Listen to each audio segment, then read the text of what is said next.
Diana had all of the qualifications of a perfectly acceptable bride. After going on only 13 dates, Charles proposed to Diana when she was a barely legal 18-year-old.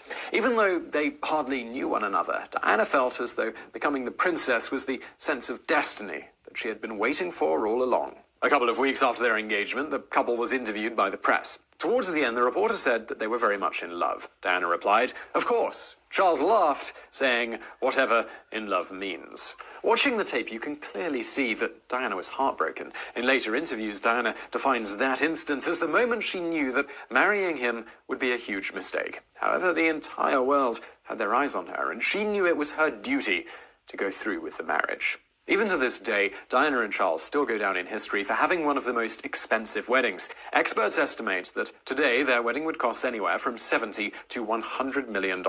From the perspective of the people watching the wedding on TV, it seemed like a dream come true. Diana later said, "It was the worst day of my life." Their honeymoon was on the royal yacht Britannia, where Diana reportedly spent most of the time sleeping. In 1982, Charles and Diana had been married for less than a year, and she had already discovered Charles's secret relationship with Camilla Parker Bowles. He started to gaslight her, saying that she was paranoid. This made her so devastated that she threatened to kill herself.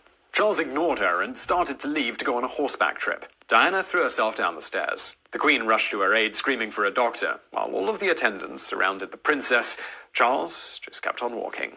To the outside world, the marriage between Diana and Charles seemed like a fairy tale that had come to life. For the first time, people around the world were fascinated and invested in the royal couple. No matter what was going on behind closed doors, she had to smile, wave, and just pretend that everything was fine.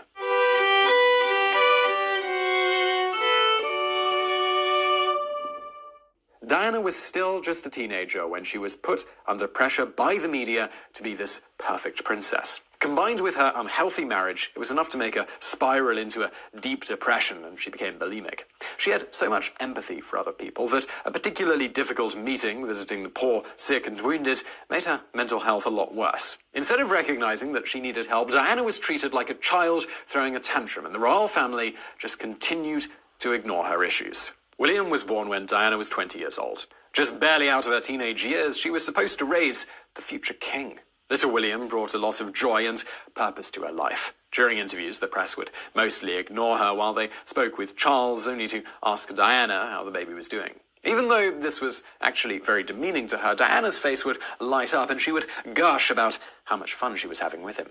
Even after giving birth to the heir, her relationship with her husband remained cold and distant. She eventually decided that if she was going to be stuck in an unfaithful marriage, she would have an affair too. When she was 23, Diana fell in love with a cavalry officer named James Hewitt. They were together about a year before her second son, Harry, was born.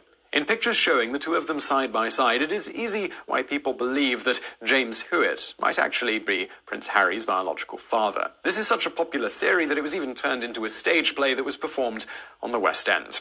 Diana pushed Charles to be more involved in raising the boys instead of relying totally on nannies. When the boys were old enough to go out, she made sure they had normal experiences like water parks, McDonald's. Of course, would be to get the public on her side.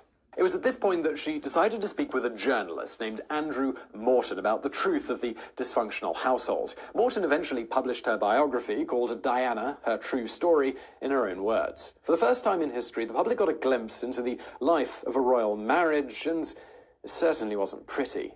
Charles responded by being interviewed for a documentary in 1994 called Charles, the Private Man, the Public Role, where he admitted he had an affair with Camilla Parker Bowles. Diana responded by doing an interview on BBC Panorama in 1995. During this interview, she said that she believed Charles was not a good person and he wasn't even fit to become the next king of the United Kingdom. She believed that her son, William, would do a much better job serving the people. Diana said of herself that she wouldn't go quietly, saying, "That's the problem.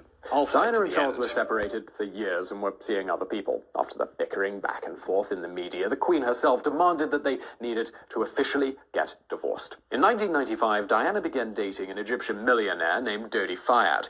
Princess of Wales has in fact been killed in that car accident in Paris just a few hours ago. There had been extreme concern that Diana was very seriously injured when she was taken from the wreckage. There was a news blackout to all intents and purposes for a significant amount of time. Confirmation from the Interior Minister from Paris for a short time. And now there is confirmation that Diana, Princess of Wales, has, at 4 a.m. after going into cardiac arrest, that, according to doctors at the hospital in Paris, Diana, Princess of Wales, is dead.